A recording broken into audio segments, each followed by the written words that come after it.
പശ്ചിമേഷ്യൻ സംഘർഷത്തിന് ഏറ്റവും പുതിയ അപ്ഡേറ്റ്സ് നോക്കിയാൽ ദുബായ് വിമാനത്താവളത്തിൽ ഡ്രോൺ ആക്രമണം ഉണ്ടായിരിക്കുകയാണ്. 2 ഇന്ത്യക്കാർ ഉൾപ്പെടെ 4 പേർക്ക് പരിക്കേറ്റു. 2 ഡ്രോണുകളാണ് എയർപോർട്ട് പരിസരത്ത് പതിച്ചത്. വിമാന സർവീസിനെ ബാധിച്ചില്ല എന്നാണ് വിശദീകരണം. സുരക്ഷ കണക്കിലെടുത്ത് ഓസ്ട്രേലിയ UAE-യിലെ എംബസി അടക്കാൻ തീരുമാനിച്ചു. ഷിനോജ് ഷംസുദ്ദീൻ വിവരങ്ങൾ നൽകും. ഷിനോജ, എയർപോർട്ട് ലക്ഷ്യമിട്ട് തന്നെയായിരുന്നോ ഡ്രോണുകൾ എത്തിയത്? അത് പിന്നാലെ നിർവീര്യമാക്കുകയായിരുന്നോ?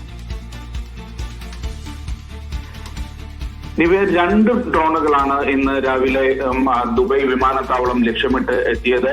ഇത് പ്രതിരോധിക്കാൻ ശ്രമം നടത്തിയെന്നാണ് പ്രതിരോധ സേന പറയുന്നത്. പക്ഷേ ഇത് 2 ഡ്രോണുകളും വിമാനത്താവളം പരിസരത്ത് പതിച്ചു. 4 പേർക്കാണ് ഈ ആക്രമണത്തിൽ പരിക്കേറ്റത്. അതിൽ ഒരു ഇന്ത്യക്കാരൻ ഉൾപ്പെടുന്നുണ്ട്. 2 ഗാന സ്വദേശികളും ഒരു ബംഗ്ലാദേശ് സ്വദേശിയും ഈ പരിക്കേറ്റവരിൽ ഉൾപ്പെടുന്നുണ്ട്. ഇവർക്ക് ചികിത്സ നൽകി. അതേസമയം ഈ ആക്രമണം വിമാനത്താവളത്തിന്റെ പ്രവർത്തനത്തെ ബാധിച്ചില്ല എന്നാണ് അധികൃതർ പറയുന്നത്. അല്പസമയത്തിനുള്ളിൽ തന്നെ വിമാനത്താവളത്തിൽ വിമാന സർവീസുകൾ പുനരാരംഭിക്കാൻ കഴിഞ്ഞു എന്ന് വ്യക്തമാക്കിയിട്ടുണ്ട്.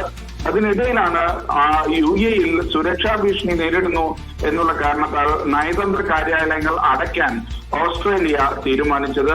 അബുദാബിയിലെ എംബസിയും ദുബൈയിലെ ഓസ്ട്രേലിയൻ കോൺസുലേറ്റും അടയ്ക്കാനാണ് തീരുമാനിച്ചിട്ടുള്ളത്. അതോടൊപ്പം ഇറാൻ തലസ്ഥാനമായ തെല്ലവീവിലെ എംബസിയും ഓസ്ട്രേലിയ അടയ്ക്കാൻ തീരുമാനിച്ചിട്ടുണ്ട്. വിമാനത്താവളത്തിന് സമീപത്തല്ലാതെ മറ്റിടങ്ങളിലും ഡ്രോൺ ആക്രമണങ്ങൾ ഉണ്ടായിട്ടുണ്ടോ? ഇന്ന് അബുദാബിക്ക് നേരെ ആക്രമണം ഉണ്ടായിട്ടുണ്ട്. ഇന്നലെ രാത്രി മുതൽ ഇന്ന് പുലർച്ചെ വരെ അബുദാബിക്ക് നേരെ പല തവണയായി ആക്രമണം ഉണ്ടായിട്ടുണ്ട്. അതിന്റെ വിശദാംശങ്ങൾ പ്രതിരോധ സേന ലഭ്യമാക്കിയിട്ടില്ല. അവിടെ ഇതുവരെ പരിക്കുകൾ ഇല്ല എന്നാണ് മനസ്സിലാക്കുന്നത്. എന്നാലും രാത്രിയിലും പുലർച്ചെയും അബുദാബിക്ക് നേരെ പലതവണ ഡ്രോൺ ആക്രമണങ്ങൾ ഉണ്ടായിരുന്നു. ദിവ്യ, ശരി. ഷിനോജ് ഷംസുദ്ദീനാണ് വിവരങ്ങൾ നൽകിയത്.